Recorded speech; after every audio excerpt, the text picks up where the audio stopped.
everybody. Welcome to Rachel's Reviews and Rotoscopers. We're so excited today. We have another one of our Sundance Animator interviews. And today we're talking with Amanda Strong. So today we have with us the director of INKWO for When Starving Return, which is an animated short here at Sundance Film Festival 2025. And Amanda, thank you so much for coming and talking with us. Awesome. Thank you so much for having me. Yeah, so this is your first time on the podcast. I'm going to give you a chance to introduce yourself and tell us a little about how you got started in film. Yeah, absolutely. My name's Amanda Strong, and I'm a Red River Métis Indigenous artist from originally outside Toronto, Ontario, in Canada.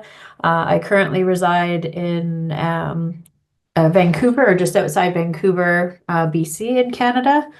And yeah, I've been kind of working in the arts and really putting most of my efforts into Indigenous storytelling for about 10 years. But before that, I went to school for photography and illustration at the Sheridan Oh, wow. Institute.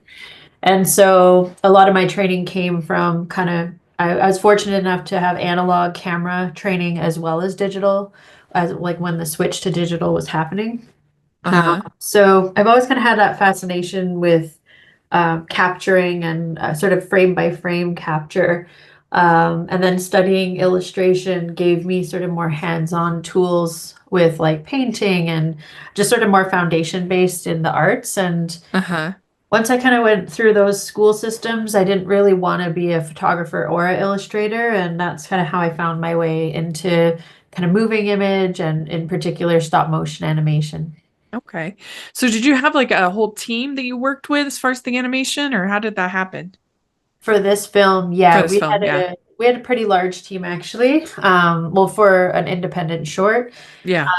So yeah, my dream was in this case to this is the first time we sort of had synced dialogue in a piece with puppets, and so it was tricky because a lot of that's sort of a limitation if you don't have access to a lot of funding or even just the knowledge of how to create certain technology around head mechanisms and synced speaking in animations, especially like when you're not dealing with the computer-based stuff. So we're very Yeah. fortunate to that just the story and what our studio had been already doing drew attention of some of the puppet makers who work on the feature films in Portland at like Leica and Data Oh. Machine. So we're very lucky that we were able to have like a fully speaking head mechanism with a silicone skin, so no kind of mouth replacements. And then yeah, we had an amazing team of fabricators, camera team,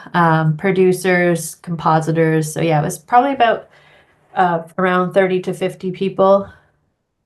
Wow. Yeah, That's cool that you got to work with that whole team. They're incredible up there. yeah, absolutely. Yeah. Had you ever done any stop motion before?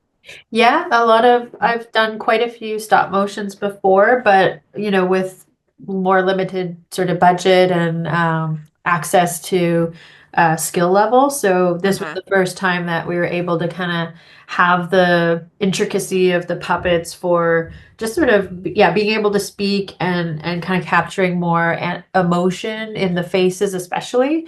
But yeah, a lot of my previous films have been like puppet-based stop motion animation. Oh, wow. So did you have particular films that really inspired you growing up? I mean, in terms of stop motion, Coraline was probably one of my favorites when that came out, Yeah. and like Nightmare Before Christmas, of course, and a lot of the Tim Burton films. I really love Fantastic Mr. Fox still. So yeah, in terms of yeah, those definitely inspired. Yeah. Yeah. What do you think that stop motion has to offer that the other animation forms don't quite have?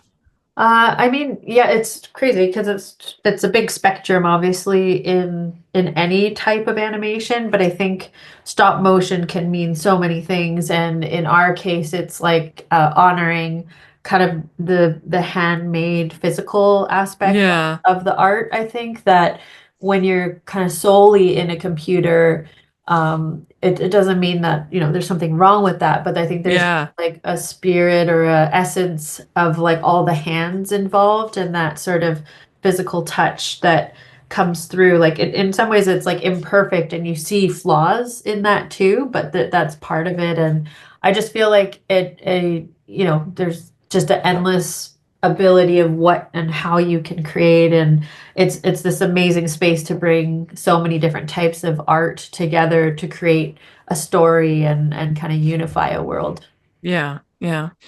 It's true. And you really get a sense of them building a world when you watch stop motion. Like you watch an Aardman, you watch a Leica film, you get this sense of they really. I love looking at all the little details of like the Yeah, wallpaper and the just the little things. Just like they built every single piece, which is yeah, unique to. It's the only kind of filmmaking that I can think of where literally everything is created.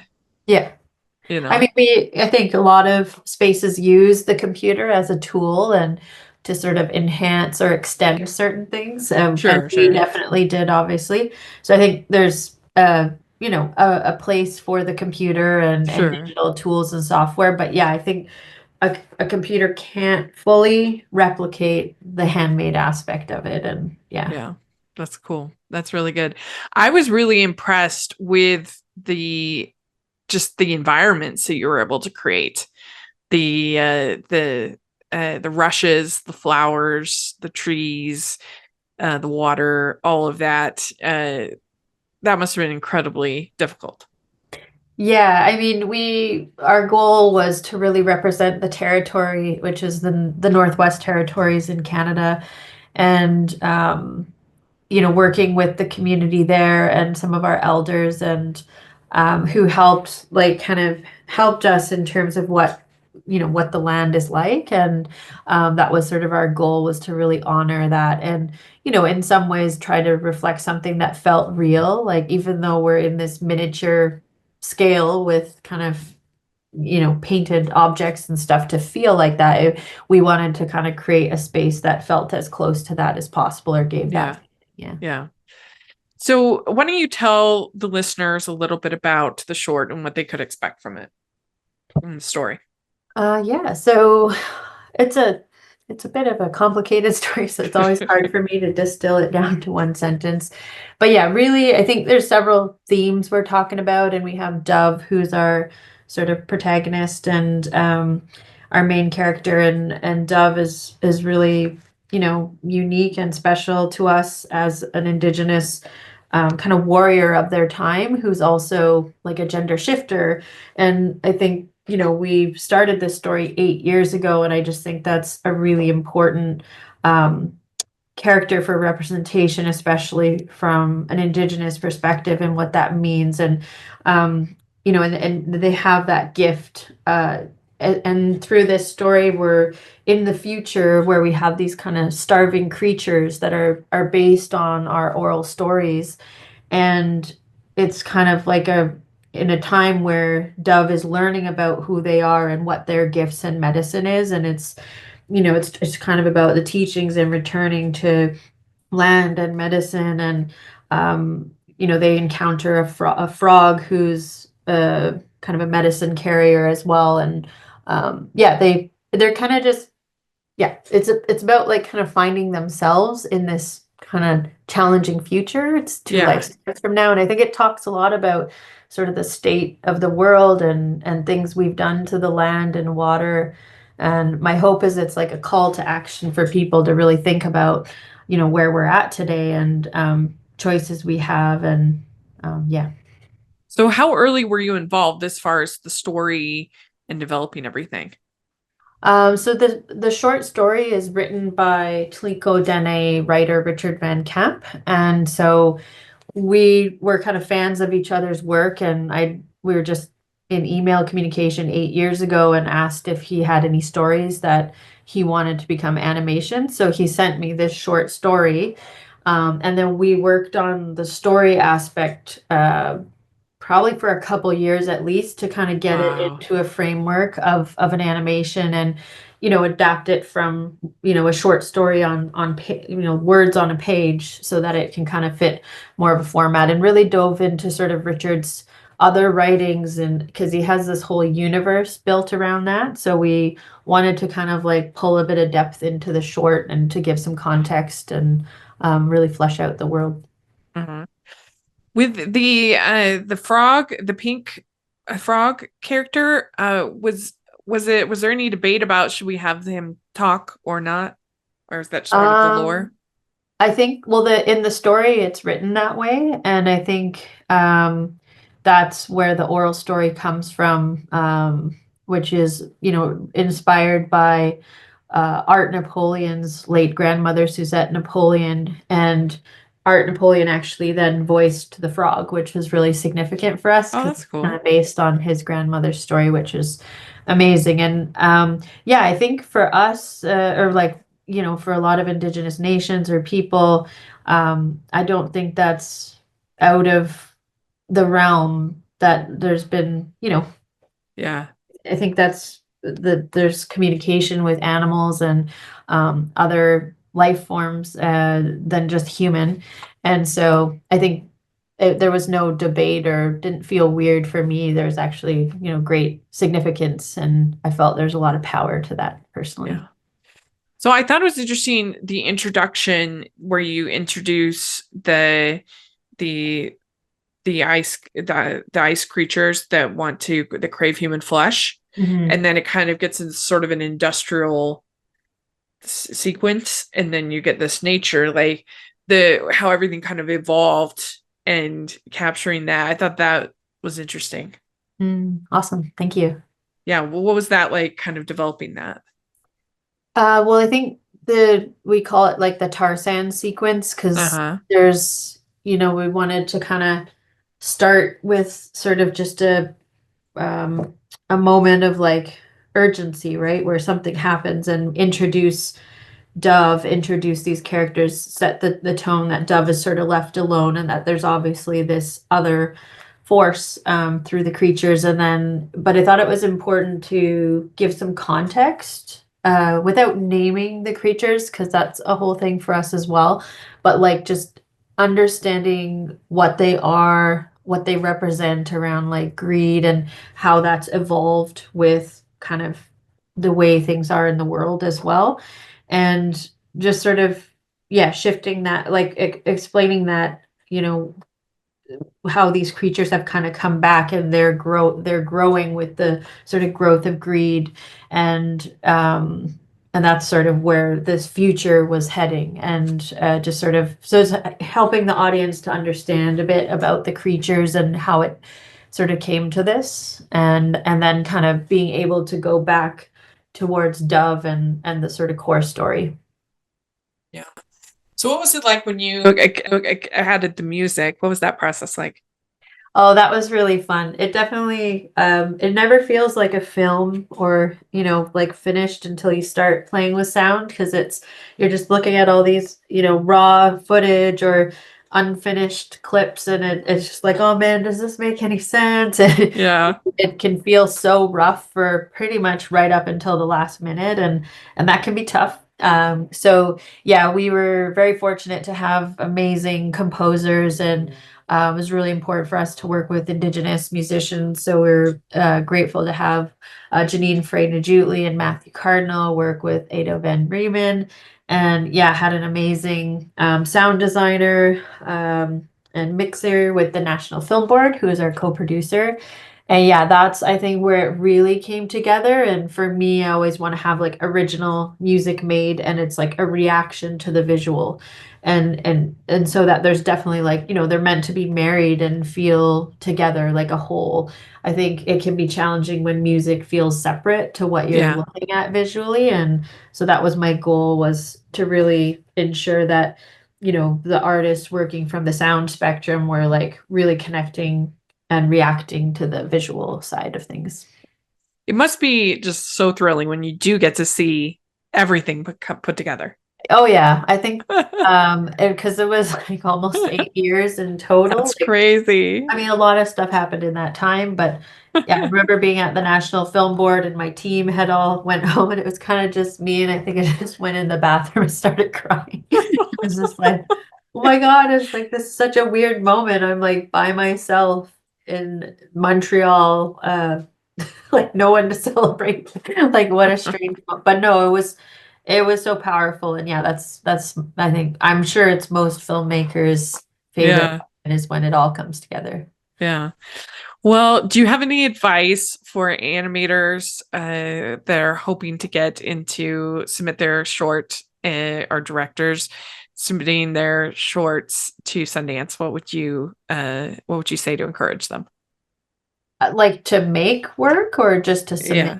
To Um, to submit and keep going on their projects. What advice would yeah, you I mean, give? I've probably submitted like 6 other shorts before this and never got in, so never give up, obviously. Yeah.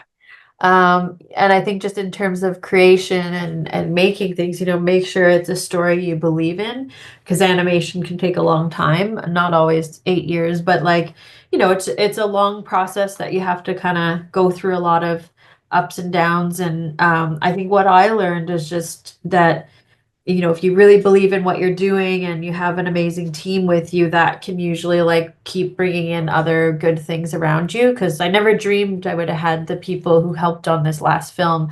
And that was just, and like always ask for help. All someone can do is say no. And you never know, someone might just really love what you're doing and believe in it. And some people, it's not about money. They just want to help, or if they believe in your story or believe in the art form. And I really learned like how generous people could be, but I think sometimes we can be afraid to reach out, or we just like, oh no, that they would never help or whatever. So I think you'd be surprised, like sometimes that if you just ask or put yourself out there, sometimes that can bring really amazing people towards you. And I truly believe animation is like a huge collaborative team effort to get there.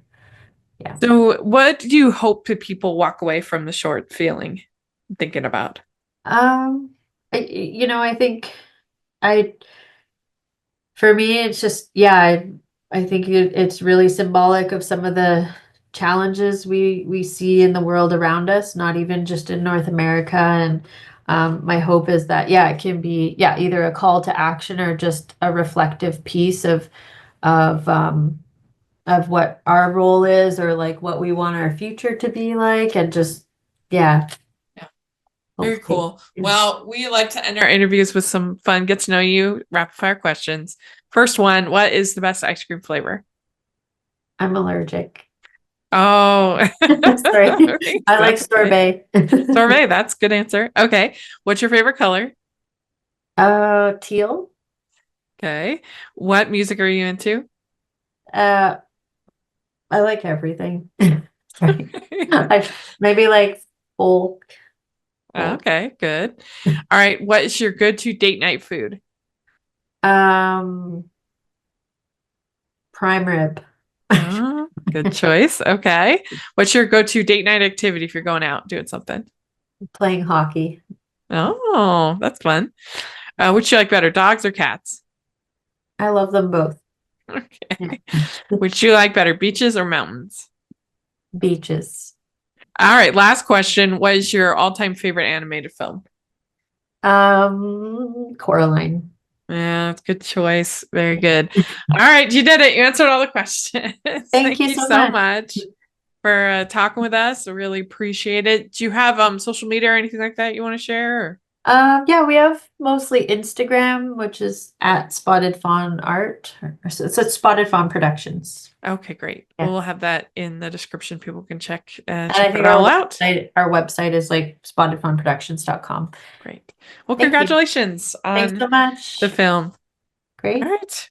Are you a fan of Rachel's Reviews? Do you look forward to Family Movie Night, Female Film Critics panels, or the Talking Disney podcast? If so, please consider supporting the podcast by becoming a Patreon. As a patron, you get to access monthly events such as the watch-alongs and Q&As, where you get to talk to stars and find out the behind the scenes of the movie making industry. And you can pick what I review for Family Movie Night or even become a guest on the podcast. Podcasts and YouTube channels are expensive, and I really, really could use your help. I would so appreciate it. You also get to be a member of the Facebook group where we talk about all the films that we're seeing, and we have so much fun. Go to patreon.com/Hallmarkies and select one of the Rachel's fan tiers. That's patreon.com/Hallmarkies. I'd like to thank Amanda for coming on the podcast. This was a lot of fun to talk with her. Let me know what you think about all the different things we talked about in the comment section or on Twitter. You can find me at Rachel's Reviews all over the place. Make sure to check out Rotoscopers. And if you are listening on iTunes, please leave your ratings and reviews. We really appreciate that. And if you are watching on YouTube, please give the video a thumbs up, subscribe to the channel. We appreciate that so much. We also have our Patreon group, which is the biggest way you can support everything I do and being able to cover Sundance and other things. And I have some pretty good perks in there, so check that out. And we have our merch store. We have #Animation Junkie shirts, and I'm an animation girl, and my festival shirt. If you don't want to spend the big bucks on the Sundance merch, check out my festival shirt. And thanks again to Amanda, and we'll talk to y'all later. Bye.